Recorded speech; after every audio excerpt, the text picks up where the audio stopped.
Keluarga suamiku sudah tahu selama berbulan-bulan bahwa dia berselingkuh dengan bosku yang kaya raya, dan mereka memutuskan untuk menutupi fakta itu. Saat aku mengkonfrontasi mereka di pesta ulang tahunku yang ke-39, mereka mendesakku untuk menerima hubungan mereka dengan dewasa. Ibu mertuaku bahkan berkata, "Jangan egois, mereka juga berhak bahagia." Aku tersenyum tenang, mengangguk, lalu menyerahkan sebuah amplop coklat kepada mereka. Beberapa menit kemudian, suamiku meraung-raung memohon aku kembali, matanya terpaku pada isi amplop itu. Saat aku memasuki ruang rapat itu, mereka semua sudah ada di sana. Suamiku, Bima Adiwangsa, kedua orang tuanya, Ibu Lestari dan Bapak Tirtayasa Adiwangsa, bahkan adiknya, Dewi Adiwangsa. Tapi ini bukan ruang rapat Nusantara Capital. Ini adalah kantor pribadi Riana Prawiro, direktur utama, dan bosku duduk di kepala meja seolah-olah dia adalah bagian dari keluarga suamiku. Ibu Lestari yang pertama angkat bicara. "Clara, sayang, kami ingin bicara denganmu tentang peluang restrukturisasi." Aku membeku di ambang pintu.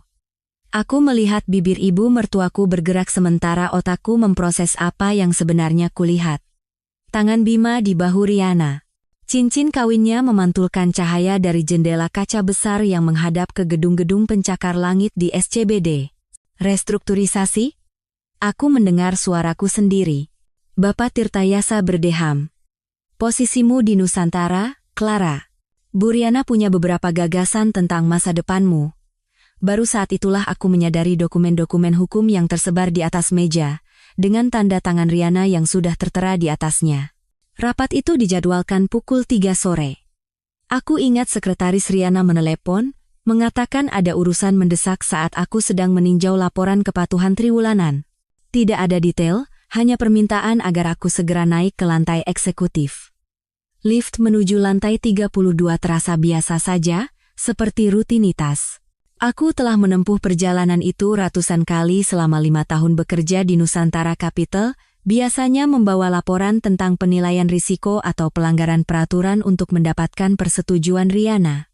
Tapi saat aku melangkah ke ruangan itu, semua yang kupercayai tentang hidupku berubah. "Silakan duduk, Mbak Clara," kata Riana. Nada suaranya adalah nada khusus yang ia gunakan saat menyampaikan berita buruk tentang portofolio investasi kepada klien. Dia mengenakan setelan blazer berwarna merah tua yang kupuji bulan lalu, setelan yang katanya membuatnya merasa kuat selama negosiasi alot. Aku tetap berdiri. Kakiku terasa terpisah dari tubuhku, tapi entah bagaimana berhasil menopangku. Meja mahoni di antara kami terasa seluas samudra. Bima tidak pernah menatapku sekalipun sejak aku masuk. Matanya terpaku pada satu titik tak terlihat di atas bahuku, cara yang sama yang ia lakukan saat menghitung risiko pasar yang tidak mau ia akui. "Ini sangat tidak biasa," aku berhasil berkata. Suaraku terdengar aneh, bahkan di telingaku sendiri. Restrukturisasi apapun yang dipertimbangkan Nusantara harus melalui prosedur yang benar. Divisi SDM harus hadir. Dewi bergerak gelisah di kursinya, mencengkeram tas Chanel di pangkuannya seolah-olah itu adalah pelampung. Dia sepertinya baru saja menangis.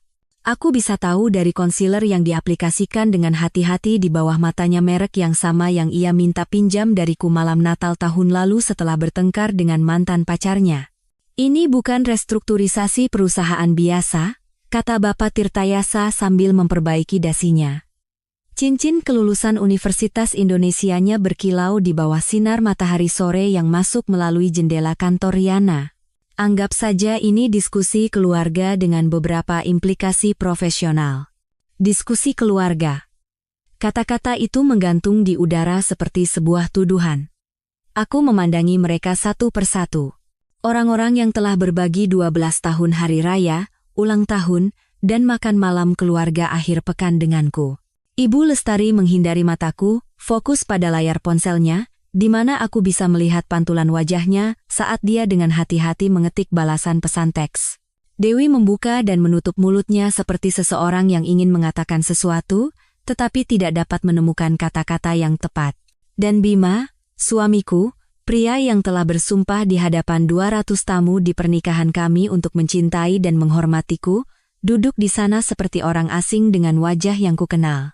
Diskusi keluarga macam apa yang memerlukan kehadiran bos saya? Tanyaku, meskipun sebagian dari diriku sudah tahu jawabannya. Malam-malam saat Bima bekerja lembur, perjalanan bisnis mendadak yang selalu bertepatan dengan jadwal Riana, cara Ibu Lestari mulai bertanya secara spesifik tentang audit dan perjalanan dinasku keluar kota. Riana bersandar di kursinya. Di kursi yang sama, 6 bulan lalu, dia memberitahuku bahwa dia mempromosikanku menjadi kepala tim kepatuhan senior. Dia mengatakan integritas dan ketelitianku sangat penting bagi masa depan Nusantara, bahwa dia melihatku sebagai seseorang yang sedang ia bimbing untuk menjadi mitra, bukan sekadar karyawan. Anda wanita cerdas, Mbak Clara, mulainya dengan suara yang biasa ia gunakan untuk menjelaskan produk keuangan yang rumit kepada klien baru. Anda pasti sudah menyadari bahwa dinamika pernikahan Anda telah berevolusi. Evolusi. Sungguh sebuah kata yang klinis untuk pengkhianatan. Dan kalian semua tahu tentang evolusi ini. Aku menatap Ibu Lestari, wanita yang telah mengajariku resep rahasia rendangnya, dan memegang tanganku di pemakaman ayahku tahun lalu. Ibu Lestari akhirnya mengangkat pandangannya dari ponselnya. Kami tidak ingin menyakitimu tanpa perlu, sayang. Beberapa hal, jika diberi waktu dan ruang, akan menyelesaikan dirinya sendiri. Waktu dan ruang, ulangku. Jadi begitu kalian menyebut pertemuan rahasia di kantor bosku. Dokumen-dokumen hukum di atas meja kembali menarik perhatian saya. Bahkan dari tempatku berdiri, aku bisa membaca cukup banyak untuk memahami tujuannya, perjanjian pisah harta, rincian pembagian aset, bahkan draft surat pengunduran diriku dari posisiku di Nusantara, yang diketik di atas kertas kop surat perusahaan. Anda bahkan sudah menyiapkan surat pengunduran diri saya? Tawaku terdengar rapuh dan tajam, seolah bisa memotong apa saja. Perhatian sekali. Kami hanya ingin membuat transisi ini semulus mungkin, kata Bapak Tirtayasa dengan suara ruang rapatnya, suara yang ia gunakan saat menegosiasikan kesepakatan untuk bisnis impor keluarganya. Bu Riana sangat murah hati dengan persyaratan pesangonnya. Murah hati.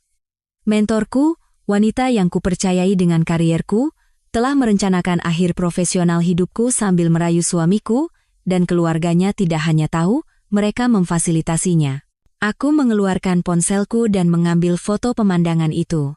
Mereka semua duduk di sekitar meja, dengan dokumen yang sudah disiapkan dan penjelasan yang sudah dilatih, tampak seperti dewan direksi yang melakukan pengambilalihan perusahaan secara paksa.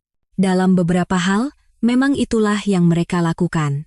Clara, tolong, bersikaplah rasional, kata Bima akhirnya, suaranya hati-hati dan terkendali. Kita tidak perlu membuat ini menjadi konfrontatif. Aku menatapnya saat itu, benar-benar menatapnya. Pria yang pagi itu kubuatkan sarapan dan kopi persis seperti yang ia suka, sedikit gula, setetes susu. Dia mengenakan dasi yang kuberikan untuk ulang tahunnya, dasi perak yang membuat matanya menonjol. Kamu benar, kataku, mengejutkan mereka dengan ketenanganku. Tidak perlu konfrontatif sama sekali. Aku berbalik dan berjalan ke pintu, berhenti dengan tangan di gagangnya. Tapi, Bu Riana, mungkin Ibu mau meninjau kembali pasal 12 dari Kode Etik Perusahaan Nusantara. Bagian tentang hubungan antara supervisor dengan anggota keluarga bawahan. Ibu ingat, kan, saya yang menyusun klausul itu? Persyaratan dokumentasinya sangat teliti. Warna memudar dari wajah Riana saat aku membuka pintu. Oh, dan Ibu, kataku pada Ibu Lestari. Batalkan rencana pesta untuk bulan depan. Saya akan mengurusnya sendiri. Aku meninggalkan mereka di sana, dengan dokumen dan rencana restrukturisasi mereka, mengetahui bahwa topeng keluarga sempurna kami telah hancur dan tidak dapat diperbaiki lagi. Tapi aku juga tahu sesuatu yang tidak mereka ketahui. Bahwa aku telah mencatat ketidakberesan dalam laporan pengeluaran Riana selama berminggu-minggu. Bahwa aku telah memperhatikan bagaimana pola pertemuan klien Bima cocok dengan jadwal perjalanannya. Dan bahwa sebagai kepala tim kepatuhan senior di Nusantara Capital, aku memiliki akses ke setiap catatan keuangan, setiap email, setiap transaksi kartu kredit perusahaan, yang akan menceritakan kisah nyata pengkhianatan mereka. Lift yang turun kali ini terasa berbeda. 32 lantai untuk merencanakan langkahku selanjutnya. 32 lantai untuk bertransformasi dari korban menjadi arsitek pembalasanku. Lift tiba di lobi Nusantara Capital, dan aku berjalan melintasi lobi marmer dengan kaki yang terasa terpisah dari tubuhku. Petugas keamanan mengangguk padaku, seperti yang dilakukannya setiap malam selama 5 tahun, tidak tahu bahwa seluruh duniaku baru saja runtuh 32 lantai di atas. Di luar, kawasan SCBD ramai seperti biasa dengan taksi dan pejalan kaki, tapi aku berdiri di trotoar, tidak bisa mengingat di mana aku memarkir mobilku pagi itu. Ponselku bergetar. Asistenku, Budi Santoso, telah mengirim 3 pesan saat aku berada di ruang rapat itu. Bu, ada yang perlu saya sampaikan, secara tidak resmi. Bisa kita bertemu di kafe di Pacific Place? Budi tidak pernah meminta bertemu di luar kantor. Selama 3 tahun kami bekerja bersama, percakapan kami terbatas pada kantorku, ruang rapat Departemen Kepatuhan, atau obrolan singkat di dekat mesin fotokopi. Entah bagaimana aku menemukan mobilku, dan mengemudi ke kafe dengan cengkeraman erat di kemudi, memutar ulang adegan jari-jari Bima di bahu Riana. Budi sudah ada di sana, membungkuk di atas laptopnya di meja sudut. Penampilannya yang biasanya rapi sedikit acak-acakan. Saat aku duduk di seberangnya, dia mengangkat kepala, dan sesuatu di ekspresinya membuat jantungku berdebar kencang. Saya sudah 2 minggu ragu-ragu untuk menunjukkan ini pada ibu, katanya tanpa basa-basi, memutar layar laptop ke arahku. Tapi setelah melihat ibu turun dari kantor Bu Riana dengan wajah seperti itu, saya tidak bisa diam lagi. Layar itu menampilkan kalender Riana akses eksekutif yang dimiliki Budi untuk menjadwalkan rapat. Dia telah menyorot puluhan blok waktu selama 3 bulan terakhir. Tinjauan portofolio pribadi muncul berulang kali, selalu saat aku sedang melakukan perjalanan dinas untuk audit atau tinjauan kepatuhan. Tidak pernah ada nama klien yang dilampirkan, kata Budi pelan. Tidak ada informasi kontak, tidak ada ruang rapat yang dipesan. Dia menggulir beberapa minggu, dan aku bisa melihatnya dengan jelas. Setiap tinjauan portofolio bertepatan dengan jadwalku saat aku tidak ada di kota. Sudah berapa lama ini berlangsung? Suaraku terdengar sangat normal. Saya pertama kali menyadarinya pada bulan September. Akhir pekan saat ibu berada di Bali untuk konferensi peraturan. Budi membuka layar lain. Kali ini, catatan kartu kredit perusahaan. Bu Riana membayar makan malam untuk 2 orang di sebuah restoran mewah di Senopati pada hari Sabtu itu. Dicatat sebagai hiburan klien, tapi tidak ada nama klien yang terdaftar. September. 3 bulan lalu, tepat saat Bima mulai mengunci laptopnya, menerima telepon di ruang kerjanya dengan pintu tertutup, dan mandi sebelum sarapan, bukan sesudahnya. Ada lagi, suara Budi lembut tapi tegas. Perusahaan investasi suami ibu mulai menerima rujukan dari Nusantara sekitar waktu yang sama. Klien-klien beraset tinggi yang biasanya akan diserahkan kepada mitra prioritas kami. Aku menatap layar pada kehancuran hidupku yang tersaji dalam entry kalender dan laporan pengeluaran. Kenapa kamu menunjukkan ini padaku, Budi? Kamu mengambil risiko besar. Dia menutup laptop dan menatap lurus ke mataku. Karena ibu adalah satu-satunya eksekutif di Nusantara yang memperlakukan saya sebagai manusia, bukan perabot. Dan karena apa yang mereka lakukan tidak hanya salah itu ilegal, mengalihkan klien untuk keuntungan hubungan pribadi. Itu melanggar selusin peraturan berbeda yang ibu ajarkan pada saya untuk diawasi. Sebelum aku bisa menjawab, ponselku berdering. Nama Ibu Lestari muncul di layar. Aku membiarkannya masuk ke pesan suara, tapi dia segera menelepon kembali.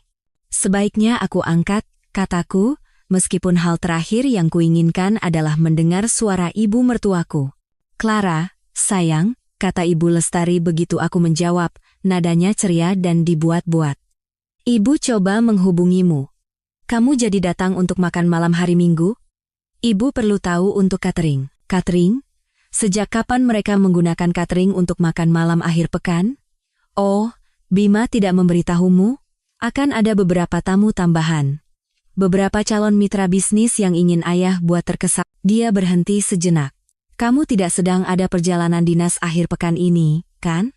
Ibu dengar ada konferensi di Surabaya sebentar lagi.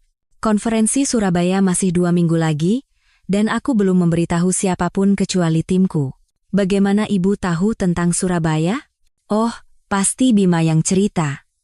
Kamu tahu betapa bangganya dia dengan promosimu. Ngomong-ngomong, kamu kerja lembur besok?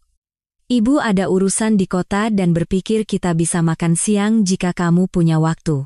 3 panggilan dalam seminggu menanyakan jadwalku. Ibu mertuaku, yang biasanya berkomunikasi melalui Bima atau kartu ucapan selamat, tiba-tiba sangat ingin tahu setiap gerak-gerikku. Akan saya kabari lagi soal hari Minggu, kataku, lalu menutup telepon. Budi menatapku dengan cemas. Anda baik-baik saja? Ibu mertuaku sudah 3 kali menanyakan jadwalku minggu ini. Dia tidak pernah seperti itu. Aku melihat kembali entry kalender itu. Budi, bisakah kamu memeriksa apakah ada nama keluarga yang familiar selama waktu yang diblokir di kalender Riana itu? Jemarinya menari di atas keyboard. Saya tidak bisa melihat detail rapatnya, tapi dia membuka catatan pengunjung dari keamanan gedung. Menarik. Bapak Bima Adiwangsa terdaftar sebagai tamu Bu Riana 4 kali dalam sebulan terakhir, selalu pada tanggal perjalanan dinas ibu. 4 kali. Suamiku mengunjungi bosku di kantornya 4 kali saat aku tidak ada di kota, dan tidak ada yang berpikir untuk menyebutkannya. Bukan Bima. Bukan Riana. Bahkan bukan Dewi, yang bekerja 2 lantai di bawah dan pasti pernah melihatnya di gedung. Gala Amal itu 2 minggu kemudian. Acara tahunan Nusantara untuk literasi anak, satu-satunya acara di mana kehadiran eksekutif pada dasarnya wajib. Tapi aku berada di Surabaya, menangani audit darurat yang tiba-tiba menjadi mendesak 3 hari sebelum acara. Kamu harus pergi, Clara, desak Riana ketika krisis audit itu muncul. Hanya kamu yang bisa menangani akun Fitzgerald dengan benar. Aku akan meminta maaf atas namamu di gala. Aku menghabiskan akhir pekan itu di kamar hotel yang suram di Surabaya, meninjau dokumen yang bisa menunggu seminggu lagi, sementara suamiku menghadiri gala sebagai pasangan bosku. Foto-foto di Instagram perusahaan menceritakan kisah yang seharusnya tidak kulihat. Bima, gagah dengan tuksedonya, berdiri di samping Riana yang mengenakan gaun emas yang menakjubkan, tangannya berada di punggung bawah Riana saat mereka berpose dengan klien. Keterangannya berbunyi, Nusantara Capital berterima kasih atas dukungan dari keluarga besar kami. Keluarga besar. Ungkapan itu membuatku mual. Sekarang komentar sambil lalu yang dibuat rekan kerjaku, Sari, pada hari Senin berikutnya menjadi masuk akal. Suamimu menawan sekali, ya. Dia membuat semua orang di meja Bu Riana tertawa, benar-benar mudah bergaul. Mehar Riana. Bukan di resepsi umum, bukan berbaur dengan berbagai kelompok, tapi di mejanya sepanjang malam posisi kehormatan yang biasanya disediakan untuk klien penting atau anggota dewan, bukan untuk pasangan karyawan. Potongan teka-teki terakhir jatuh ke tempatnya 3 minggu sebelum ulang tahunku yang ke-39 di pernikahan sepupu Bima. Resepsi diadakan di teras sebuah hotel bintang 5 yang menghadap ke Cakrawala, Jakarta, lengkap dengan air mancur sampahnya. Saat aku menikmati momen tenang di teras, Surya, adik laki-laki Bima, menemukanku. Dia selalu menjadi mata rantai terlemah dalam keluarga Adiwangsa, terlalu sensitif untuk pendekatan strategis mereka terhadap hubungan. Dia sedikit sempoyongan, memegang gelas sampahnya seperti pelampung. Mbak Clara, katanya, suaranya serak karena alkohol dan sesuatu yang lain. Mbak terlalu baik untuk semua ini, untuk apa yang mereka lakukan. Siapa melakukan apa, Surya? Surya melirik sekeliling dengan cemas, lalu mencondongkan tubuh lebih dekat. Keluarga. Mereka sedang menanganinya. Mengelola situasi. Tapi Mbak harus tahu. Tiba-tiba Dewi muncul seperti sihir, senyumnya setajam kaca. Ibu mencarimu, Surya. Untuk pidato. Dia meraih lengannya, tapi Surya menolak. Dia harus tahu, Mbak Dewi. Sudah berbulan-bulan. Seluruh keluarga tahu, dan kita semua berpura-pura. Surya sedikit mabuk, Mbak Clara, kata Dewi padaku, jemarinya mencengkeram lengan adiknya. Dia jadi sentimental di pesta pernikahan. Terlalu banyak sampahnya, Mbak tahu kan dia seperti apa. Dia menyeret Surya pergi sebelum dia bisa menyelesaikan kalimatnya, tapi kata-katanya bergema di benakku. Seluruh keluarga tahu. Seluruh keluarga tahu. Pengakuan mabuk Surya menghantuiku sepanjang perjalanan pulang dari pernikahan itu. Cakrawala Jakarta kabur di balik air mata yang kutolak untuk kuteteskan. Di kaca spion, aku masih bisa melihat lampu-lampu hotel. Di dalam sana, keluarga suamiku sedang merayakan, setelah berhasil menggagalkan satu lagi upaya pengakuan dari mata rantai terlemah mereka. Malam itu aku tidak bisa tidur. Aku duduk di meja dapur kami, menatap laptopku, kata-kata Surya berputar-putar dengan bukti kalender dari Budi dan panggilan telepon mencurigakan dari Ibu Lestari. Polanya ada di sana, memohon untuk dilihat. Tapi aku butuh lebih dari sekadar kecurigaan. Aku butuh bukti yang akan bertahan bukan hanya di benakku, tapi di ruang sidang atau ruang rapat di mana ini semua mungkin akan berakhir. Teman kuliahku, Anissa, telah selamat dari mimpi buruk perusahaannya sendiri 2 tahun lalu ketika mitra bisnisnya menggelapkan dana sambil berselingkuh dengan suaminya. Dia memberitahuku tentang firma akuntansi forensik yang telah menyelamatkannya dari kehancuran finansial total. Aku menemukan pesannya dengan informasi kontak, Ibu Hartini, investigasi keuangan rahasia. Sudah lewat tengah malam, tapi Ibu Hartini menjawab pada dering kedua. Anissa bilang Anda akan menelepon, katanya singkat. Bisakah Anda datang besok? Bawa setiap dokumen keuangan yang bisa Anda akses. Laporan pajak, rekening koran, portofolio investasi, catatan perusahaan semuanya.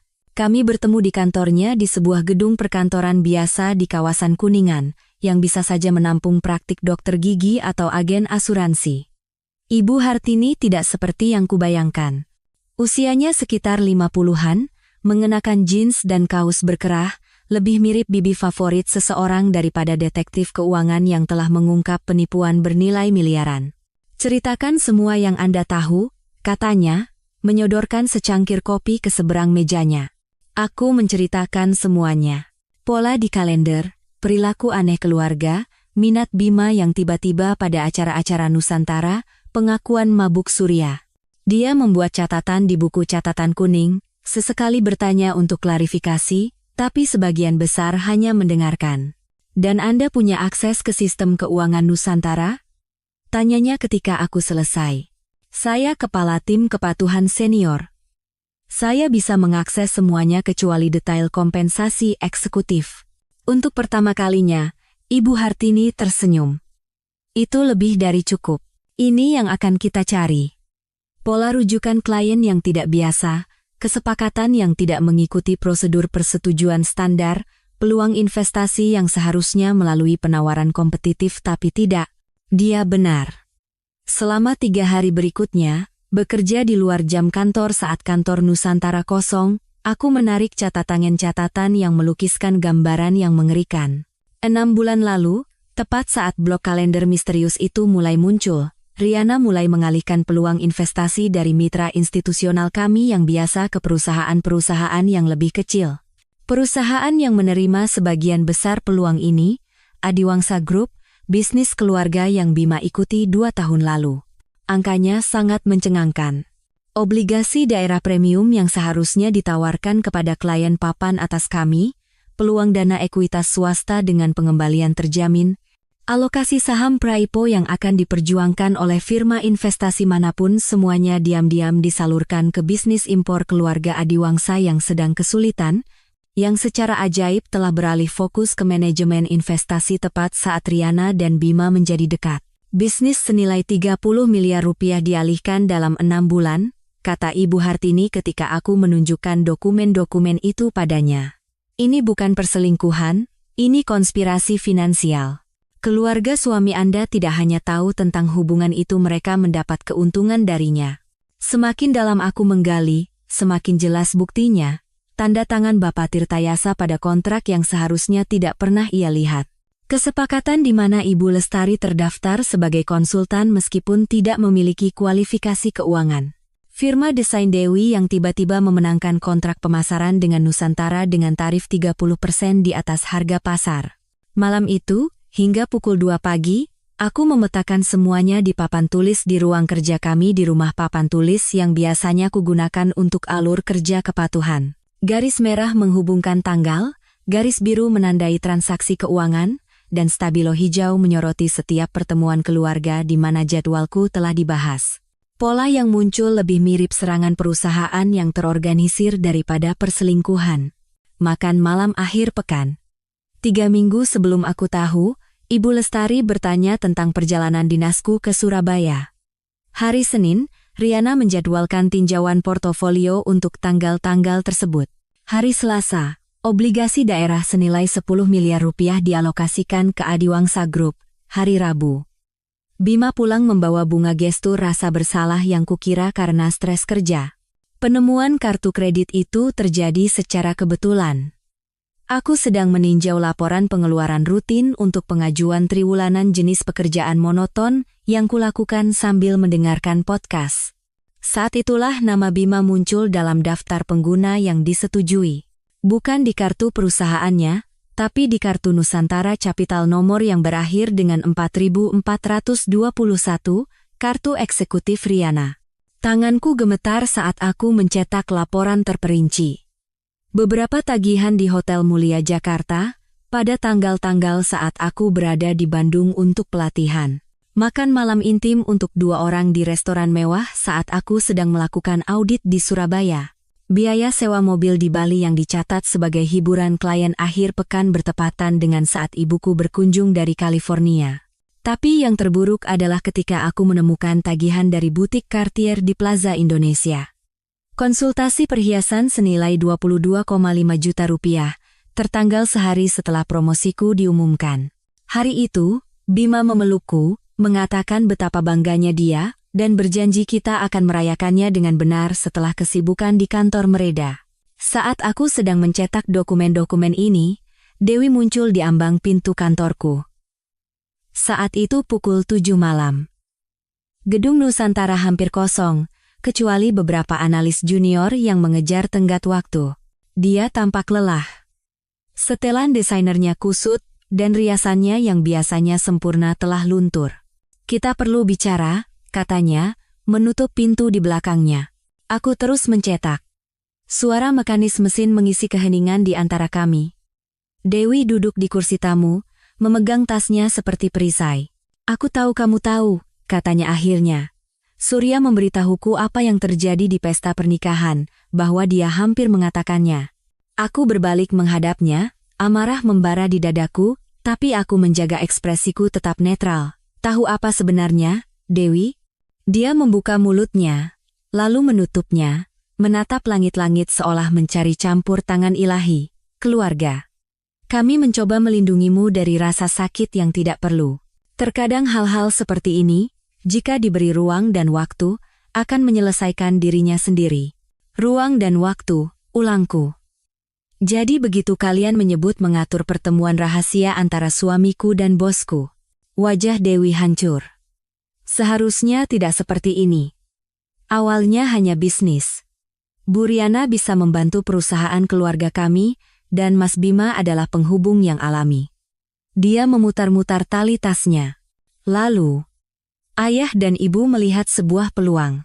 Mereka bilang jika Mas Bima bahagia dan bisnisnya berkembang, pada akhirnya akan menguntungkan semua orang.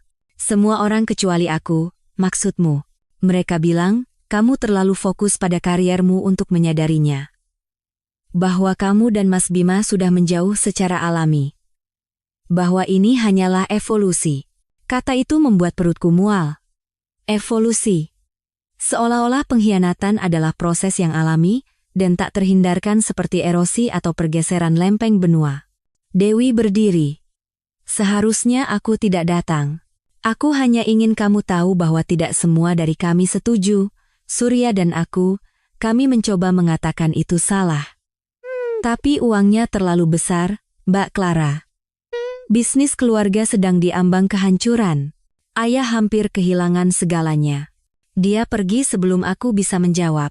Pengakuannya menggantung di udara seperti asap dari api yang telah berkobar selama berbulan-bulan sementara aku dengan damai tidur di rumah yang sama, makan di meja yang sama, dan mencintai orang-orang yang sama yang mengatur kehancuranku.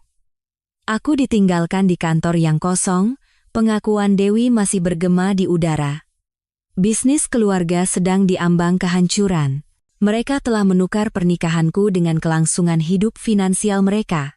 Mesin fotokopi terus berirama, halaman demi halaman mengeluarkan bukti yang akan menghancurkan mereka atau aku. Tidak ada jalan tengah lagi. Malam itu, aku pulang dan membuat makan malam seolah-olah tidak ada yang salah.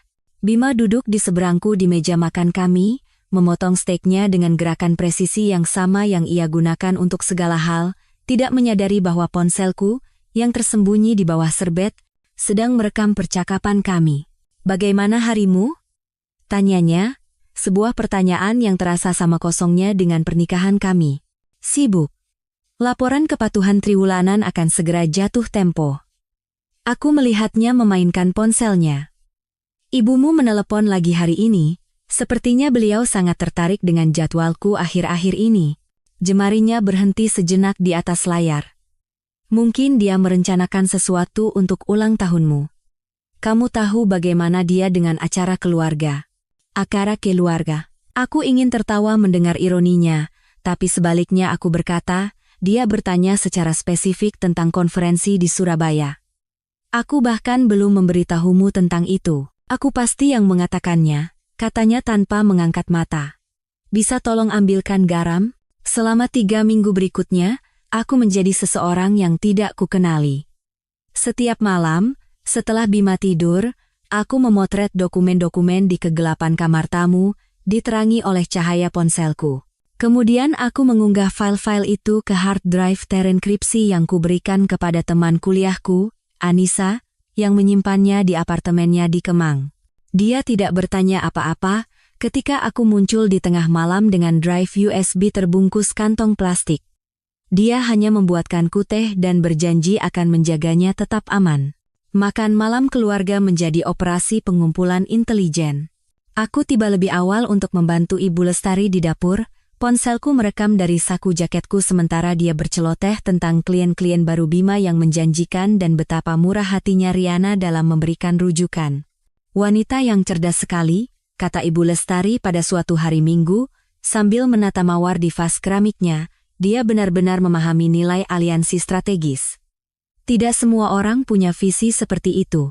"Aliansi strategis," ulangku, memotong tomat dengan kekuatan yang tidak perlu. "Jadi begitu sebutannya sekarang."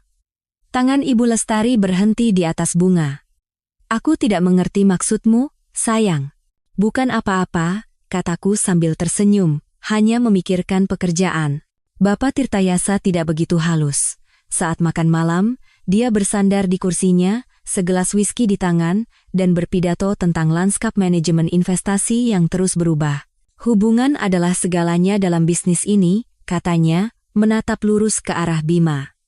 "Terkadang kamu harus membentuk aliansi yang tidak konvensional untuk bertahan hidup." Aku merekam semuanya. Setiap tatapan penuh konspirasi, setiap referensi terselubung.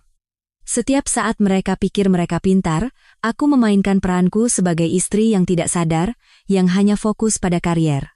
Bukti yang menentukan datang saat pembaruan sistem rutin di Nusantara. Sebagai kepala tim kepatuhan, aku harus meninjau setiap klasifikasi pengeluaran untuk kuartal tersebut. Pekerjaan membosankan mencocokkan ribuan transaksi. Tapi di sana, tersembunyi di dalam anggaran pengembangan klien, aku menemukan kelemahan Riana, kesombongannya. Dia menagih semuanya ke perusahaan. Gaun Valentino yang ia kenakan di gala amal, peningkatan hubungan klien, pijat pasangan di Hotel Mandarin Oriental, manajemen stres eksekutif, jet pribadi ke Ibiza, lokakarya perencanaan strategis. Setiap kwitansi, setiap transaksi, memiliki 2 tanda tangan, Riana Prawiro dan Bima Adiwangsa. Suamiku menandatangani pembelian barang-barang mewah untuk wanita lain, menyetujui pengeluaran yang melanggar setiap kebijakan yang telah kutulis untuk Nusantara. Jejak kertas itu begitu kurang ajar, begitu sombong dalam kecerobohannya, hingga membuatku sesak napas. Mereka tidak hanya berselingkuh, mereka mendokumentasikannya dalam catatan keuangan perusahaan. Aku memotret semuanya, mencadangkannya di 3 tempat, dan mengirim salinan terenkripsi ke Ibu Hartini. Balasannya datang seketika. Ini adalah penipuan elektronik dan penggelapan dana. Bos Anda baru saja memberi Anda kasus untuk Kejaksaan Agung. Pembaptisan keponakan Bapak Tirtayasa memberikan potongan terakhir yang kubutuhkan.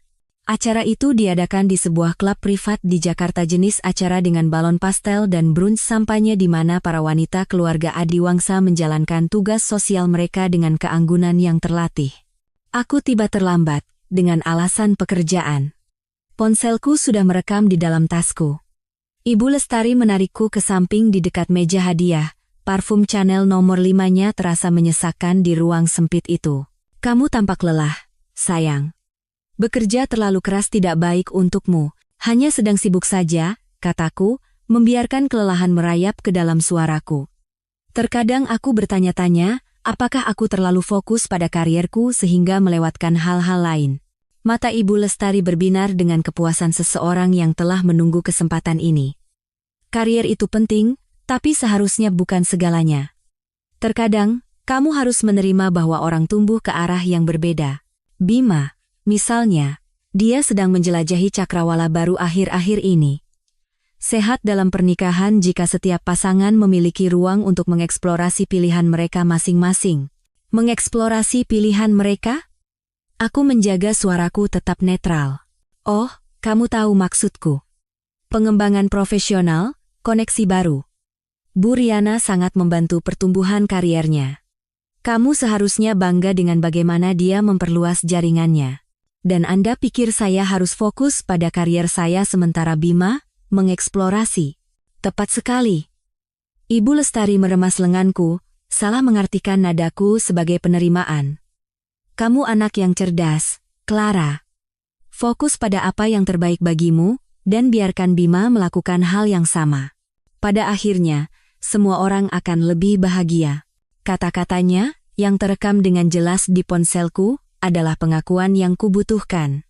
Bukan hanya pengetahuan tentang perselingkuhan, tetapi fasilitasi aktif, perencanaan strategis, keterlibatan keluarga, dan pengakuan atas penghinaanku.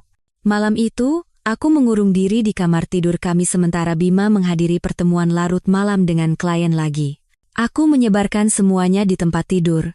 Email yang dicetak, kwitansi yang difoto, transkrip rekaman, analisis keuangan Ibu Hartini, bukti kalender dari Budi. Ruangan itu tampak seperti ruang perang jaksa yang mempersiapkan persidangan abad ini. Aku bekerja hingga fajar, menyusun semuanya menjadi satu laporan komprehensif. Setiap bagian didokumentasikan dengan cermat dengan tanggal, waktu, dan bukti. Penipuan keuangan saja berjumlah lebih dari 4,5 miliar rupiah dalam dana yang digelapkan. Konflik kepentingan melanggar puluhan peraturan OJK. Jejak kertas mengarah langsung dari kantor eksekutif Riana ke rekening bank keluarga Adiwangsa. Tapi bagian yang paling memberatkan adalah kronologinya. 6 bulan penipuan, diuraikan jam demi jam, makan malam demi makan malam, kebohongan demi kebohongan. Setiap kali Bima menciumku selamat tinggal saat ia pergi menemui Riana. Setiap pertemuan keluarga di mana mereka membahas jadwalku untuk memfasilitasi pertemuan mereka. Setiap kali mereka tersenyum padaku sambil menghitung uang yang mengalir ke rekening mereka dari bosku. Saat matahari terbit di atas Jakarta, aku menatap pria yang tertidur di tempat tidur kami. Wajahnya damai dalam cahaya pagi, sama sekali tidak menyadari bahwa aku telah membangun kasus yang akan menghancurkan semua yang ia tahu. Wanita yang dinikahinya, wanita yang ia percayai secara buta dan cintai sepenuhnya, telah tiada. Sebagai gantinya adalah seseorang yang mengerti bahwa cinta tanpa rasa hormat tidak ada artinya, dan bahwa balas dendam terbaik bukanlah emosional, melainkan prosedural, sistematis, dan benar-benar menghancurkan. Aku menutup laptopku, menatap laporan lengkap yang telah kukumpulkan. Suamiku tidur dengan damai di sampingku saat cahaya pagi mewarnai dinding kamar kami dengan emas. Buktinya sempurna, tak terbantahkan, dan menghancurkan. Sekarang, aku hanya perlu memutuskan bagaimana menggunakannya. Jawabannya datang 3 hari kemudian dalam bentuk panggilan telepon dari Ibu Lestari. "Clara, sayang, ulang tahunmu bulan depan," katanya. Suaranya memiliki keceriaan aneh yang langsung membuatku waspada. Ayah dan ibu ingin mengadakan pesta untukmu di rumah kami di Menteng. Ini ulang tahun yang besar, kau tahu. 39 tahun pantas dirayakan dengan benar. Dalam 12 tahun pernikahan kami, Ibu Lestari tidak pernah menawarkan untuk mengadakan pesta ulang tahun untukku. Ulang tahunku selalu berupa makan malam yang tenang dengan Bima, kadang-kadang perjalanan akhir pekan jika jadwal kami memungkinkan. Kemurahan hati yang tiba-tiba ini terasa dibuat-buat, seperti semua hal lain yang telah direncanakan keluarga Adiwangsa di belakangku. Baik sekali, Bu. Aku memaksa, potongnya, nadanya berubah dari tawaran menjadi perintah. Aku sudah mulai persiapannya. Sabtu tanggal 15, koktail pukul 7, makan malam pukul 8. Sederhana saja, hanya keluarga dan teman-teman dekat. Siapa saja yang ibu pikirkan untuk daftar tamu? Ada jeda jenis keheningan yang mendahului kalimat yang telah dilatih dengan cermat. Yah, keluarga, tentu saja, beberapa mitra bisnis ayah, dan mengingat hubungan profesional kalian, kami pikir pantas untuk mengundang Bu Riana. Bukankah itu akan menjadi gestur yang baik, menunjukkan tidak ada batasan antara kehidupan kerja dan kehidupan rumah? Tidak ada batasan. Ungkapan itu menggantung di antara kami, pengakuan yang tidak ia sadari telah ia buat. Aku mencengkeram ponselku lebih erat, berusaha menjaga suaraku tetap tenang, tentu saja. Bu Riana harus datang. Bagus sekali, aku akan mengurus semuanya. Kamu hanya perlu datang dan tampil cantik. Setelah menutup telepon, aku duduk di mejaku, memetakan dengan tepat apa yang sedang direncanakan Ibu Lestari. Lingkungan yang terkendali di mana mereka bisa mengendalikan narasi. Mereka mungkin berencana untuk mengumumkan hubungan Bima dan Riana seolah-olah itu adalah keputusan bersama yang telah kita semua capai bersama. Mengemasnya sebagai sesuatu yang canggih, modern, sebuah evolusi semua kata yang telah mereka latih di pertemuan keluarga mereka saat merencanakan penghinaanku. Waktunya sempurna tetapi bukan karena alasan yang mereka pikirkan. Aku membuat persiapan sendiri selama minggu berikutnya. Pertama, aku mengunjungi kantor Otoritas Jasa Keuangan, OJK, di Jalan Gatot Subroto. Lobi gedung yang megah dan pemeriksaan keamanan terasa pas untuk apa yang akan kulakukan. Penyidik yang menerima laporanku, seorang wanita bernama Hani Wulandari dengan mata ramah dan sikap tegas, meninjau dokumentasiku dengan minat yang semakin besar. Ini sangat teliti, katanya, membolak-balik bukti penipuan keuangan. Berapa lama waktu yang Anda butuhkan untuk mengumpulkannya? 3 minggu dokumentasi aktif, tapi kejahatannya berlangsung selama 6 bulan. Dia mendongak mendengar kata kejahatan. Anda mengerti bahwa jika Anda mengajukan keluhan resmi, ini akan memicu penyelidikan yang tidak dapat dihentikan begitu dimulai? Saya mengerti sepenuhnya. 2 hari sebelum pesta, aku secara pribadi mengirimkan salinan semuanya ke 3 tempat. OJK menerima dokumentasi lengkap tentang penipuan keuangan. Dewan Direksi Nusantara menerima surat tercatat yang merinci penyalahgunaan sumber daya perusahaan dan pelanggaran tugas fidusia oleh CEO mereka. Kejaksaan Agung menerima bukti konspirasi yang lebih luas, termasuk manipulasi kontrak dan penyuapan komersial. Paket-paket itu dijadwalkan tiba pada hari Senin pagi, 48 jam setelah pesta ulang tahunku. Aku ingin keluarga Adiwangsa menikmati akhir pekan terakhir mereka dengan berpikir bahwa mereka telah menang, sebelum dunia mereka runtuh dalam penyelidikan skala nasional. Amplop yang kusiapkan untuk pesta itu sendiri adalah sebuah mahakarya kehancuran yang ringkas. Dalam satu amplop manila, aku memasukkan potongan-potongan bukti yang paling memberatkan, foto-foto tanda tangan Bima pada pengeluaran pribadi Riana, tangkapan layar pesan teks antara dia dan Riana yang membahas keuntungan finansial dari hubungan mereka bagi keluarga, rekaman pengakuan Ibu Lestari bahwa dia ingin aku fokus pada karierku sementara Bima mengeksplorasi pilihannya, dan salinan keluhan yang diajukan, dengan stempel resmi yang terlihat.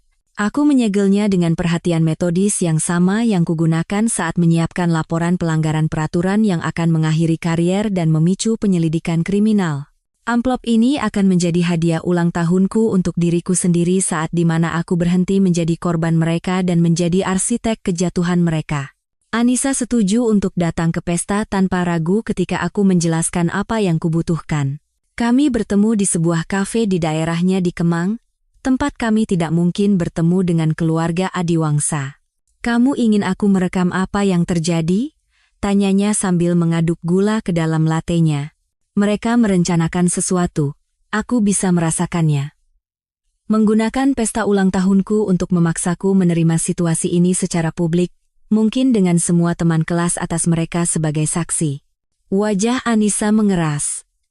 Dia telah datang ke pernikahanku. Dia telah melihatku membangun hidupku dengan Bima.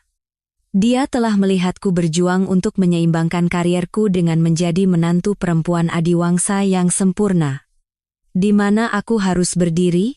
Ibu mertuaku selalu memberikan pidato di depan perapian di ruang keluarga.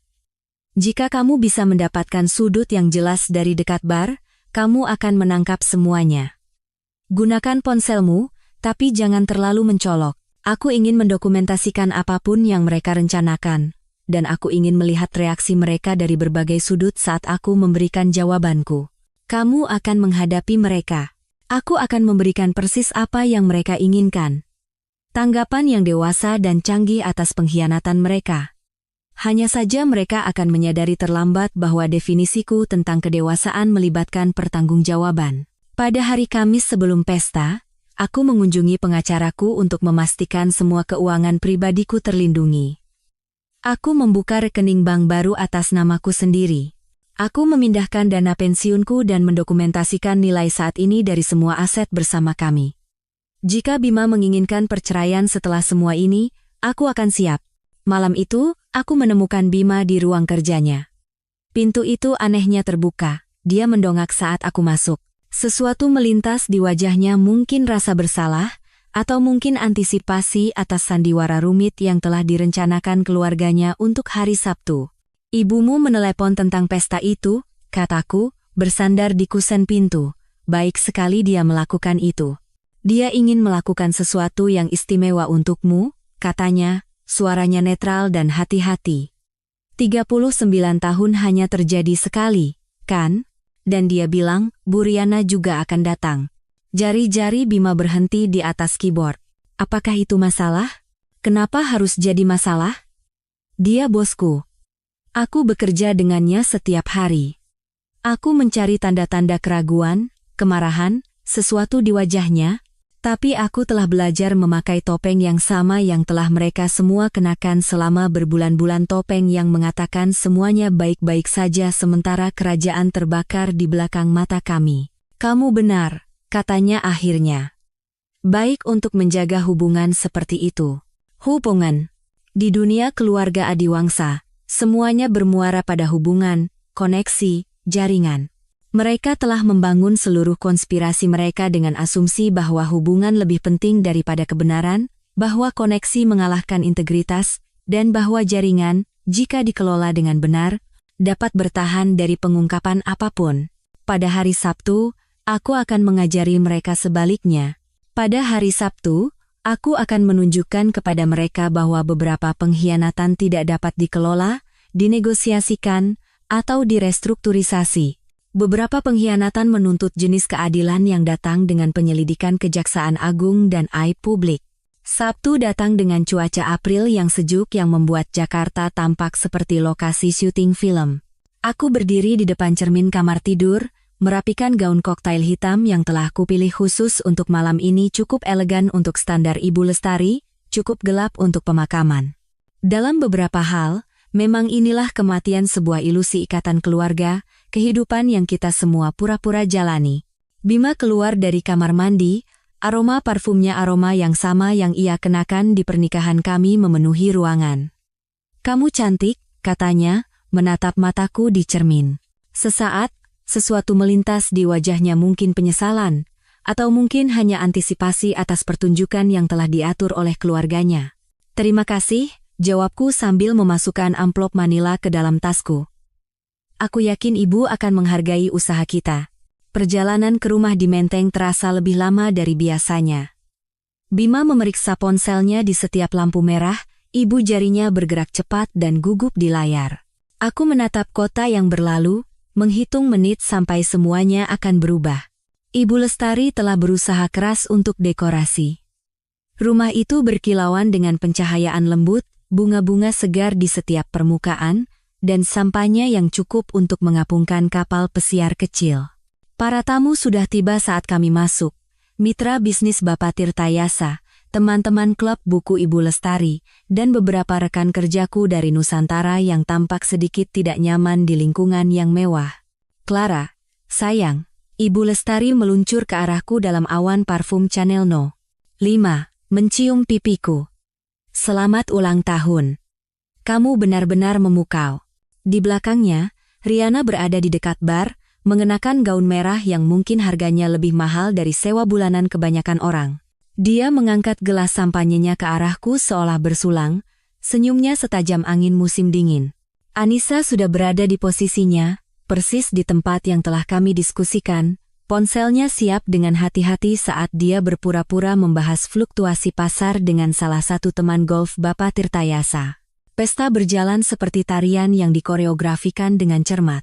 Makanan pembuka diedarkan, sampahnya disajikan, dan percakapan mengalir di sekitar topik yang aman, harga properti, rencana liburan, mata uang sosial biasa di Jakarta. Tapi aku bisa merasakan arus bawah antisipasi cara Ibu Lestari terus melirik jam tangannya, cara Bapak Tirtayasa dan Dewi bertukar pandangan penuh arti di seberang ruangan. Tepat pukul 8.30, Ibu Lestari mengetuk gelasnya dengan sendok perak untuk menarik perhatian. Semuanya, mohon perhatiannya sebentar. Mari kita bersulang untuk ulang tahun Clara kita yang ke-39. Kerumunan berkumpul, mengangkat gelas mereka, saat Ibu Lestari menyampaikan pidato yang, bagi orang yang tidak tahu, terdengar tulus. Dia berbicara tentang keluarga, tentang pertumbuhan, tentang menerima perubahan dan babak baru. Setiap kata penuh dengan makna ganda, pesan yang terbungkus dalam ucapan selamat ulang tahun. Untuk Clara, dia mengakhiri, semoga tahun ini membawakanmu kejelasan, penerimaan, dan kebijaksanaan untuk mengenali kebahagiaan dalam segala bentuknya. Para tamu bertepuk tangan dan minum. Saat itulah Ibu Lestari dengan lembut menyentuh sikuku. Clara, sayang, bisakah kamu ikut ibu ke ruang kerja sebentar? Ayah punya hadiah istimewa yang ingin dia berikan secara pribadi. Aku mengikutinya menyusuri lorong, mendengar langkah kaki Bima di belakang kami. Pintu ruang kerja sudah terbuka. Bapak Tirtayasa dan Dewi menunggu di dalam, seperti hakim di pengadilan. Pintu tertutup di belakang kami dengan bunyi klik lembut, seperti jebakan yang berbunyi. Clara. Bapak Tirtayasa memulai. Suaranya menggunakan nada merendahkan yang ia pakai untuk klien yang sulit. Kami ingin berbicara denganmu secara pribadi karena kami peduli padamu. Kita adalah keluarga, dan keluarga saling menjaga. Aku tetap berdiri saat mereka mengambil posisi dalam setengah lingkaran, sebuah formasi yang jelas telah mereka latih. Dewi memainkan gelang-gelangnya, satu-satunya orang yang menunjukkan sedikit pun ketidaknyamanan tentang apa yang akan terjadi. Ibu Lestari mengambil alih, suaranya sehalus whisky tua. Ini mungkin sulit didengar, sayang, tapi kami percaya kamu cukup dewasa untuk menangani kebenaran. Bima dan Bu Riana telah mengembangkan perasaan satu sama lain. Perasaan yang nyata dan dalam, yang melampaui hubungan konvensional. Melampaui? Ulangku, merasakan kata itu di lidahku seperti anggur basi. Mereka belahan jiwa, lanjut Ibu Lestari, semakin bersemangat. Kamu tidak bisa melawan koneksi semacam itu. Mencoba menghentikannya akan menjadi egois. Bapak Tirtayasa mengangguk dengan bijaksana. Kamu wanita cerdas, Clara. Kamu pasti mengerti bahwa memaksa orang untuk menyangkal perasaan mereka yang sebenarnya hanya akan membuat semua orang sengsara pada akhirnya. Dewi akhirnya berbicara, suaranya hampir berbisik. Mbak cukup kuat untuk menangani ini dengan anggun. Kita semua tahu betapa mampunya Mbak. Aku membiarkan mereka menyelesaikan seluruh presentasi mereka argumen yang telah dilatih dengan cermat tentang evolusi emosional dan penerimaan yang matang. Mereka berbicara tentang kebahagiaan Bima seolah-olah itu adalah komoditas yang lebih berharga daripada martabatku. Mereka membingkai pengejaran Riana terhadap suamiku sebagai takdir kosmik, bukan perampasan yang diperhitungkan. Ketika mereka akhirnya terdiam, menunggu jawabanku, aku tersenyum. Senyum yang sama yang kugunakan saat meninjau kontrak dengan klausul penghentian yang tersembunyi. Kalian semua benar, kataku dengan tenang. Ini harus ditangani dengan kedewasaan dan keanggunan. Wajah Ibu Lestari bersinar karena lega. Bapak Tirtayasa benar-benar menghela napas. Bahu Dewi merosot karena ketegangan. Mereka pikir mereka telah menang. Mereka pikir manipulasi mereka yang cermat telah berhasil. Haruskah kita kembali ke pesta? Saran Ibu Lestari, sudah menuju ke pintu. Tidak perlu membiarkan ini merusak perayaan ulang tahunmu. Aku mengikuti mereka kembali ke ruang utama, di mana para tamu melanjutkan percakapan mereka, tidak menyadari pengadilan keluarga yang baru saja diadakan. Bima berada di dekat perapian dengan Riana, tubuh mereka condong satu sama lain dengan keintiman tak sadar dari sepasang kekasih yang percaya diri mereka berhati-hati. Aku berjalan lurus ke arah mereka, sepatu hak tinggiku berdetak di lantai marmer dengan presisi metronom. Amplop di dalam tasku terasa hangat di sisiku. Percakapan di sekitar kami mulai mereda saat orang-orang merasakan perubahan suasana di ruangan itu. Mas Bima, Bu Riana, kataku, cukup keras, agar tamu di sekitar bisa mendengar. Karena kita semua bersikap seperti orang dewasa yang matang, ada sesuatu yang ingin kuberikan pada kalian. Aku mengeluarkan amplop itu, memegangnya di antara kami seperti sebuah putusan.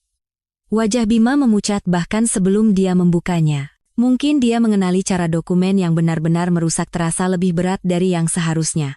Clara, apa ini? Ada nada peringatan dalam suara Riana, tapi sudah terlambat. Buka saja, kataku sederhana. Toh, kita menangani ini seperti orang-orang yang beradab, kan? Jari-jari Bima meraba-raba saat membuka amplop itu. Aku melihat matanya melirik halaman pertama. Stempel penerimaan dari Otoritas Jasa Keuangan terlihat jelas di bagian atas, nomor kasus sudah ditetapkan. Pada halaman kedua, tangannya mulai gemetar penipuan yang didokumentasikan, tanda tangannya pada pengeluaran pribadi Riana. Suara yang keluar dari mulutnya bukanlah teriakan. Itu adalah sesuatu yang lebih primitif, suara seseorang yang melihat semua yang telah mereka bangun menguap seperti kabut pagi. Amplop itu jatuh dari tangannya, halaman-halamannya berhamburan di lantai marmer. Para tamu bisa melihat kop surat resmi, kata penipuan dalam huruf tebal, nama bisnis keluarga yang terdaftar sebagai konspirator dalam kejahatan keuangan. Clara, tolong. Kamu salah paham. Suaranya pecah saat dia mengulurkan tangan-tangan yang sama yang telah menandatangani penyerahan pernikahan kami demi uang yang tidak pernah ia peroleh secara sah. Aku mengerti dengan sempurna. Suaraku bergema di ruangan yang sekarang sunyi. Keluarga suamiku sudah tahu, selama berbulan-bulan bahwa dia berselingkuh dengan bosku. Mereka memfasilitasinya, karena Riana menyalurkan keuntungan ilegal ke bisnis mereka yang sedang kesulitan. Dan semua orang yang baru saja berada di ruang kerja itu, mencoba meyakinkanku untuk menerima ini dengan diam-diam. Ruangan itu membeku saat dokumen-dokumen itu tergeletak berserakan di lantai marmer impor Italia milik Ibu Lestari. Para tamu tampak seperti patung, gelas sampahnya berhenti di tengah jalan menuju bibir mereka, menyaksikan dunia yang dibangun dengan hati-hati oleh keluarga Adiwangsa hancur secara real-time. Di dekat bar, Anissa merekam semuanya di ponselnya konfrontasi, dokumen yang berserakan, dan sekarang, keheningan yang mengejutkan setelah pengumumanku. Yang pertama bergerak adalah Ibu Lestari. Wajahnya melewati serangkaian emosi kebingungan, kemarahan, ketakutan, dan akhirnya, perhitungan putus asa saat dia mencoba menemukan kata-kata yang bisa menyelamatkan situasi. Ini jelas kesalahpahaman, katanya, suaranya terlalu tajam, berbicara ke arah ruangan, bukan padaku. Masalah keluarga bisa sangat rumit. Penyelidikan penipuan oleh Kejaksaan Agung bukanlah masalah keluarga, kataku, membungkuk untuk mengambil salah satu halaman. Ini adalah salinan keluhan yang diajukan ke OJK. Pada hari Senin pagi, para penyelidik akan mulai meninjau bagaimana Bu Riana menggunakan sumber daya Nusantara Capital untuk memperkaya bisnis keluarga Adiwangsa melalui kontrak ilegal dan suap. Riana berdiri diam sepenuhnya, gaun merahnya sekarang tampak seperti bendera peringatan. Matanya bertemu dengan mataku di seberang ruangan, dan aku melihat momen ketika dia memahami sepenuhnya skala dari apa yang telah ia lakukan. Ponselnya bergetar sekali, 2 kali, 3 kali mungkin pengacaranya sudah memperingatkannya tentang perintah pembekuan yang akan memengaruhi rekeningnya dalam beberapa jam. Para tamu mulai pergi, menggumamkan alasan tentang harus bangun pagi, janji yang terlupakan. Tidak ada yang ingin dikenal. Yang harinya, Rihanna telah diskors sambil menunggu penyelidikan. Akses perusahaannya dicabut, kantornya disegel. Tim penyidik kejahatan keuangan tiba pukul 10 pagi dengan membawa kotak-kotak dan hard drive, memulai audit forensik yang akan mengungkap penipuan yang telah disembunyikan dengan hati-hati selama bertahun-tahun. Budi mengirimiku satu pesan teks, mereka sudah pergi. Para agen ada di sini. Dewan ingin bertemu dengan ibu besok jam 9 pagi. Bisnis keluarga Adiwangsa kehabisan klien seperti arteri yang terputus. 3 kontrak besar dibatalkan dalam 24 jam saat para mitra bergegas menjauhkan diri dari skandal itu. Telepon Bapak Tirtayasa berdering tanpa henti. Aku bisa mendengarnya dari jalan saat aku berkendara melewati rumahnya, tapi tidak ada yang menelepon dengan kabar baik. Pada Selasa malam, Bima pulang untuk mengemasi barang-barangnya. Aku mendengar kuncinya digembok dan tetap di dapur untuk memberinya ruang, tapi dia tetap menemukanku. Dia berdiri di ambang pintu kamar tidur kami, dengan mata merah dan janggut 3 hari. Bisakah kita bicara? Suaranya serak dan pecah. Aku berbalik dari jendela. Tempat aku menyaksikan Jakarta terbangun setelah malam tanpa tidur lagi. Tidak ada yang perlu didiskusikan. Pengacaramu bisa menghubungi pengacaraku. Dia melangkah ke dalam ruangan, yang tiba-tiba terasa terlalu kecil. Clara, tolong, biarkan aku menjelaskan. Menjelaskan apa? Bahwa kamu menandatangani pengeluaran pribadi Rihanna, bahwa keluargamu mengatur semua ini, bahwa kalian semua duduk bersama merencanakan penghinaanku sambil makan malam yang kumasak. Dia berlutut di samping tempat tidur kami. Tempat tidur tempat kami berbagi 12 tahun. Tempat tidur tempat kami berbicara tentang anak-anak yang tidak akan pernah kami miliki. Tempat tidur tempat aku memeluknya setelah pemakaman neneknya. Aku tidak pernah bermaksud sejauh ini. Tubuhnya bergetar. Awalnya hanya bisnis. Perusahaan ayah sedang diambang kehancuran. Bu Rihanna menawarkan untuk membantu, dan kemudian menjadi sesuatu yang lain. Itu menjadi penipuan, konspirasi, dan pengkhianatan dalam skala yang bahkan tidak bisa kubayangkan. Keluarga mendorongku ke arah itu.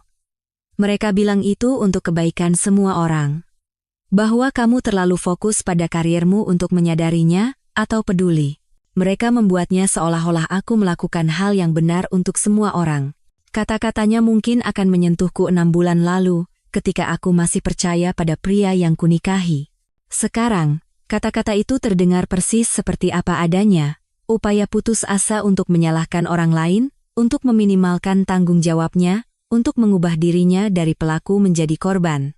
Keluargamu tidak memalsukan tanda tanganmu di dokumen-dokumen itu, kataku pelan. Mereka tidak memaksamu untuk bertemu Rihanna di Hotel Mulia saat aku sedang melakukan perjalanan dinas. Kamu membuat keputusan itu. Aku masih mencintaimu, bisiknya, mencoba meraih tanganku. Aku mundur selangkah. Tidak, kamu tidak mencintaiku. Kamu mencintai kehidupan yang kuberikan. Stabilitas, rasa hormat. Kedok untuk kesepakatan curang keluargamu. Tapi cinta? Cinta tidak berkonspirasi. Cinta tidak menipu. Cinta tidak memperlakukan martabat seseorang sebagai kerusakan yang dapat diterima. Pada hari Rabu, surat cerai tiba. Pengacaraku, yang direkomendasikan oleh Ibu Hartini, berspesialisasi dalam perceraian beraset tinggi yang melibatkan kejahatan keuangan. Dia memberi Bima persyaratan yang tidak dapat dinegosiasikan. Dia akan melepaskan semua klaim atas apartemen, investasi bersama kami, bahkan mobil. Sebagai imbalannya, aku tidak akan mengajukan tuntutan pidana tambahan atas laporan pajak palsu yang kami ajukan bersama saat dia menyembunyikan pendapatan ilegalnya. Pengacaranya, yang tampak lelah setelah 3 hari mengendalikan kerusakan, menasihatinya untuk menandatangani. Tuntutan pidana saja sudah cukup sulit, aku mendengarnya berkata di lorong. Jangan menambahnya dengan persidangan cerai yang penuh dendam. Bima menandatangani, tangannya gemetar begitu hebat hingga ia hampir tidak bisa memegang pena.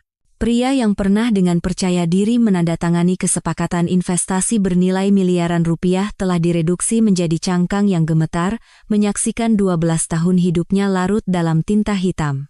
Pada Kamis sore, Dewi muncul di depan pintuku. Dia tampak hancur, pakaian desainernya kusut, dan riasannya mengalir di pipinya. Ketenangannya yang biasa telah benar-benar hancur. Aku hampir tidak membiarkannya masuk, tetapi sesuatu di ekspresinya membuatku membuka pintu lebih lebar. Aku harus memberitahumu semuanya, katanya, ambruk di sofaku. Aku tidak meminta pengampunan. Aku tidak pantas mendapatkannya, tapi kamu pantas mengetahui seluruh kebenaran. Dia berbicara selama 1 jam sementara sistem keamananku merekam setiap kata. Bagaimana konspirasi itu dimulai 8 bulan sebelumnya, ketika Bapak Tirtayasa mengaku bahwa bisnis keluarga berada di ambang kehancuran. Bagaimana Ibu Lestari yang menyarankan agar Bima menggunakan hubungannya denganku untuk mendekati Riana.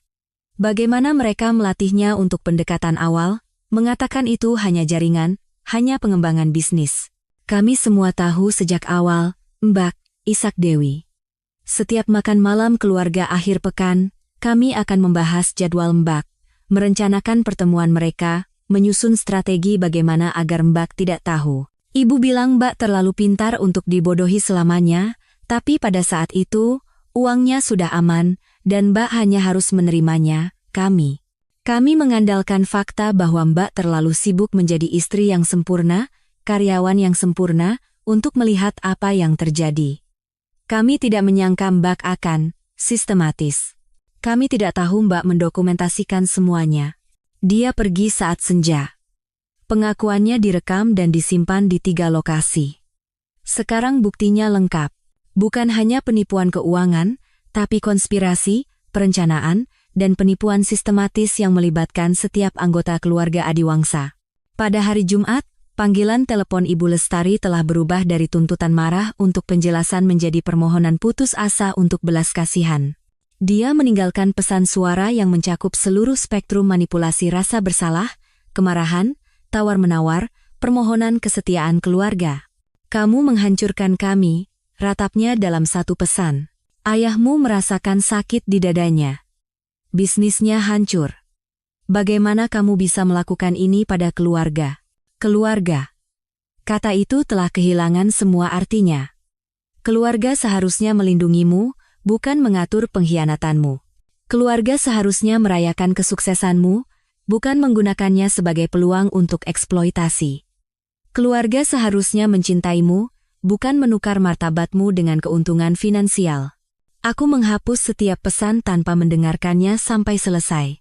Keluarga Adiwangsa telah membuat pilihan mereka berbulan-bulan yang lalu, ketika mereka memutuskan bahwa pernikahanku adalah pengorbanan yang dapat diterima untuk kelangsungan hidup finansial mereka. Aku duduk di apartemen yang kosong malam Jumat itu, pesan suara putus asa Ibu Lestari akhirnya terhapus. Keheningan terasa seperti napas udara bersih pertama setelah muncul dari bawah air yang dalam. Rumah itu sekarang terasa berbeda, bukan sepi, tapi luas, bukan ditinggalkan, tapi dibebaskan. Aku menuangkan segelas anggur, bukan salah satu botol mahal yang dikoleksi Bima untuk mengesankan rekan-rekannya, tapi Ribera del Duero sederhana yang benar-benar kusukai. Dan aku mulai merencanakan apa yang akan terjadi selanjutnya. 6 bulan berlalu dalam pusaran proses hukum, kesaksian, dan pembangunan kembali. Penyelidikan terhadap Nusantara Capital meluas melampaui Riana hingga ke seluruh tim manajemen. Dewan direksi, yang putus asa untuk menyelamatkan reputasi perusahaan, menawariku penyelesaian yang murah hati untuk menghindari gugatan pemecatan yang salah, mengetahui bahwa aku memiliki dasar yang kuat mengingat bagaimana Riana telah mengatur segalanya. Aku mengambil uang itu, menandatangani perjanjian kerahasiaan yang secara khusus mengecualikan proses pidana, dan keluar dari kehidupan korporat dengan modal yang cukup untuk memulai kembali dengan caraku sendiri. Ruang kantor yang kutemukan di Kemang sangat berbeda dari Menara Kaca Nusantara. Itu adalah unit sudut yang telah direnovasi di sebuah gedung yang juga menampung toko roti, akuntan pajak, dan firma hukum keluarga. Sinar matahari pagi masuk melalui jendela yang benar-benar bisa dibuka, dan petugas keamanan, Pak Oji, membawakanku bakpao buatannya sendiri pada hari pertamaku. Sewanya masuk akal, lingkungannya terasa nyata, dan tidak ada yang tahu atau peduli tentang skandal Adiwangsa atau kehidupanku sebelumnya di dunia keuangan SCBD. Clara Wijaya Compliance Consulting resmi dibuka pada hari Selasa di bulan September. Ibu Hartini, akuntan yang telah membantuku mengungkap semuanya, mengirimiku klien pertamaku, pemilik bisnis impor kecil yang khawatir tentang penipuan internal. Dalam seminggu, aku telah mengidentifikasi 3 area kerentanan dan membantunya menerapkan kontrol yang akan melindunginya dari jenis eksploitasi yang sama yang telah dilakukan oleh keluarga Adiwangsa. Klien itu merujukku kepada saudara perempuannya yang menjalankan klinik medis, yang pada gilirannya merujukku kepada seorang kolega dengan startup teknologi yang sedang berkembang. Pada akhir bulan, aku memiliki 6 klien yang menghargai keahlianku, bukan karena latar belakang korporatku, tetapi karena aku membantu mereka melindungi bisnis mereka dari predator yang melihat usaha kecil sebagai target yang mudah. Hari-hariku sekarang memiliki tujuan yang berbeda dari yang pernah kumiliki di Nusantara. Ini bukan tentang memindahkan aset miliarder untuk menghindari pajak, ini tentang orang-orang yang telah membangun sesuatu yang nyata dengan tangan mereka sendiri dan membutuhkan seseorang untuk membantu mereka melindunginya. Pemilik toko bunga yang telah ditagih berlebihan selama bertahun-tahun oleh pemproses pembayarannya, pemilik restoran yang manajernya mengambil uang dari kasir, Direktur LSM yang menemukan bahwa bendahara dewannya mengalihkan kontrak ke perusahaan istrinya. Setiap kasus mengingatkanku bahwa kejahatan keuangan bukan hanya tentang angka, ini tentang kepercayaan yang dikhianati, tentang orang-orang yang berpikir hubungan lebih penting daripada uang, hanya untuk mengetahui betapa salahnya mereka.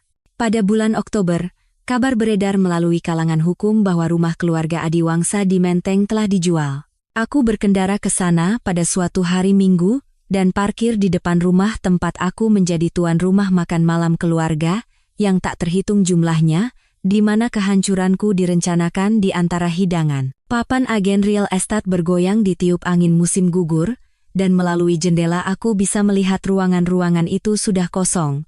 Lampu gantung kesayangan Ibu Lestari telah hilang, ruang kerja Bapak Tirtayasa, tempat ia mengoleksi edisi pertama yang tidak pernah ia baca, kosong melompong. Seorang tetangga yang sedang mengajak anjingnya jalan-jalan mengenaliku dan berhenti untuk mengobrol. Sayang sekali tentang keluarga Adiwangsa, katanya, meskipun nadanya menunjukkan bahwa dia menikmati gosip itu. Harus menjual semuanya, ku dengar. Rumah, mobil, bahkan koleksi perhiasan Bu Lestari. Sesuatu tentang biaya hukum dan kesehatan Pak Tirtayasa tidak baik sejak stres itu. Aku membuat suara simpati yang pantas, tetapi aku tidak merasakan apa-apa. Mereka telah memilih jalan ini setiap kali mereka mengatur pertemuan rahasia, setiap kali mereka membahas jadwalku untuk menciptakan peluang pengkhianatan, setiap kali mereka menatap mataku sambil tahu apa yang mereka curi dariku. Sidang pidana dimulai pada bulan Januari. Riana membuat kesepakatan pembelaan, mengurangi hukumannya menjadi 2 tahun masa percobaan dan 5 tahun pengawasan sebagai imbalan atas kesaksiannya tentang korupsi yang lebih luas di Nusantara. Bisnis keluarga Adiwangsa benar-benar dibubarkan, asetnya dilikuidasi untuk membayar denda dan penyelesaian. Bima nyaris lolos dari hukuman penjara tetapi menerima 3 tahun masa percobaan dan dilarang bekerja di industri jasa keuangan seumur hidup. Foto penangkapannya dimuat di halaman bisnis koran nasional, wajahnya kuyu dan kosong, sama sekali tidak mirip dengan pria percaya diri yang pernah berdiri di sampingku di pernikahan kami. Bapak Tirtayasa menderita serangan jantung ringan selama proses hukum dan membutuhkan perawatan berkelanjutan yang menghabiskan tabungan apapun yang berhasil ia sembunyikan dari para penyelidik. Ibu Lestari, yang telah menghabiskan puluhan tahun memupuk statusnya di masyarakat, mendapati dirinya tidak diundang dari Dewan Amal dan klub sosial. Dewi pindah ke Bali, mengganti nama belakangnya, dan memulai kembali di tempat di mana tidak ada yang tahu tentang skandal itu. Ulang tahunku yang ke-40 tiba pada bulan Maret, tepat 1 tahun setelah pesta yang menghancurkan dinasti Adiwangsa. Anissa bersikeras untuk menjadi tuan rumah makan malam di apartemennya. Tidak ada yang mewah, hanya teman-teman yang telah mengenalku sebelum aku menjadi menantu Adiwangsa, Sebelum aku bergabung dengan Nusantara, sebelum semua itu penting. Kami duduk di sekitar meja dapurnya, makan nasi goreng dari wadah styrofoam, minum anggur seharga Rp200.000 sebotol, dan bermain kartu sampai lewat tengah malam. Tidak ada yang menyebut Bima atau skandal itu. Kami berbicara tentang hal-hal biasa, promosi Anissa di rumah sakit, bayi baru benar-benar baik. Bukan hanya bertahan, tapi benar-benar baik. Dia benar. Untuk pertama kalinya dalam bertahun-tahun, mungkin untuk pertama kalinya dalam hidupku, aku merasa selaras dengan kehidupanku sendiri. Tidak ada kepura-puraan, tidak ada penampilan yang harus dijaga, tidak ada hubungan strategis yang membutuhkan pemeliharaan dan perhitungan. Seminggu kemudian, aku berdiri di depan pintu apartemenku, secangkir kopi di tangan, menyaksikan Jakarta terbangun dalam pagi musim semi yang sempurna. Pohon-pohon di sepanjang jalan bermekaran, dan keluarga-keluarga memulai rutinitas hari Minggu mereka. Pasangan muda lewat dengan bayi di kereta dorong, dan aku memikirkan anak-anak yang tidak pernah kumiliki dengan Bima. Itu tidak terasa seperti itu pada saat itu, tetapi sekarang, aku melihatnya sebagai sebuah berkah. Ponselku bergetar dengan pesan dari klien baru. Sebuah firma investasi kecil yang ingin aku membantu mereka menyiapkan protokol kepatuhan untuk melindungi diri mereka dari penipuan internal dan mitra predator. Itu adalah jenis pekerjaan yang penting membantu perusahaan melindungi diri dari orang-orang seperti Riana dan keluarga Adiwangsa. Kebenaran yang telah kupelajari bukanlah tentang balas dendam atau keadilan atau bahkan kelangsungan hidup, itu lebih sederhana dari itu. Ketika seseorang menunjukkan kepadamu melalui tindakan mereka bahwa martabatmu adalah pengorbanan yang dapat diterima untuk keuntungan mereka, percayalah pada mereka. Dokumentasikan semuanya, laporkan kepada pihak berwenang, lalu bangun sesuatu yang lebih baik dari sisa-sisanya. Keluarga Adiwangsa berpikir mereka sedang melakukan manuver keuangan yang canggih, bahwa konspirasi mereka adalah tentang uang dan koneksi dan keuntungan strategis. Mereka tidak pernah mengerti bahwa apa yang sebenarnya mereka lakukan adalah mengajariku nilaiku sendiri bukan dalam rupiah atau status sosial, tetapi dalam kemampuan sederhana untuk mengenali penipuan, mendokumentasikan kebenaran, dan menolak untuk bersekongkol dalam kehancuranku sendiri. Berdiri di sana di pagi musim semi itu, aku menyadari bahwa aku telah mendapatkan sesuatu yang lebih berharga daripada penyelesaian atau putusan apapun. Aku telah mendapatkan hak untuk hidup tanpa kepura-puraan, bekerja tanpa kompromi, dan percaya tanpa rasa takut. Keluarga Adiwangsa, dalam upaya mereka untuk memiliki apa yang bukan milik mereka, telah kehilangan segalanya. Aku, dengan menolak membiarkan mereka, telah mendapatkan segalanya.